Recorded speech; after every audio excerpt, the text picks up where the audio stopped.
ফ্যাসিবাদ বিরোধী নতুন রাজনৈতিক বন্দোবস্তের দাবিতে পলাশ রাইজিং মতবিনিময় সভা অনুষ্ঠিত।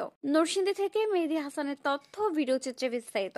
ফ্যাসিবাদী ব্যবস্থা বিলোপ ও নতুন রাজনৈতিক বন্দোবস্ত বাস্তবায়নের আহ্বানে নরসিংদীর পলাশে জাতীয় নাগরিক কমিটির উদ্যোগে মতবিনিময় সভা অনুষ্ঠিত হয়েছে।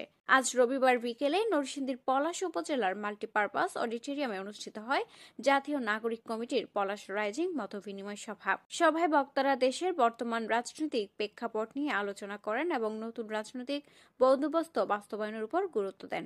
জাতীয় নাগরিক কমিটি পলাশ শাখার সভাপতি সাইদুল ইসলাম রাকিব বক্তব্যে বলেন, গণতন্ত্র রক্ষায় জনগণের ঐক্য প্রয়োজন।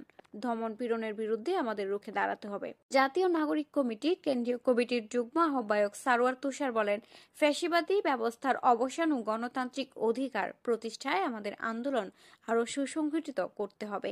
এ সময় আরও বক্তব্য রাখেন জাতীয় নাগরিক কমিটির কেন্দ্রীয় যুগ্ম সদস্য সচিব আব্দুল্লাহ আল আমিন, কেন্দ্রীয় যুগ্ম সদস্য সচিব নাহিদা সারোয়ার চৌধুরী, যুগ্ম মুখ্য সংগঠক আতাউল্লাহ, কেন্দ্রীয় সংগঠক প্রীতম দাস, কেন্দ্রীয় নির্বাহী সদস্য ও সাংস্কৃতিক বিষয়ক সম্পাদক তাজনোভা জাবিন, নরসিংদীর জাতীয় নাগরিক কমিটির সংগঠক অ্যাডভোকেট শিরিন আক্তার শেলি, আওলাদ হোসেন জনি, নরসিংদী জেলা বৈষম্য বিরোধী ছাত্র আন্দোলনের সদস্য গুলাম রাশেদ তমাল ও উপজেলা বৈষম্য বিরোধী ছাত্র আন্দোলনের সদস্য সামিউর রহমান মাহি সহ আরো অনেকে।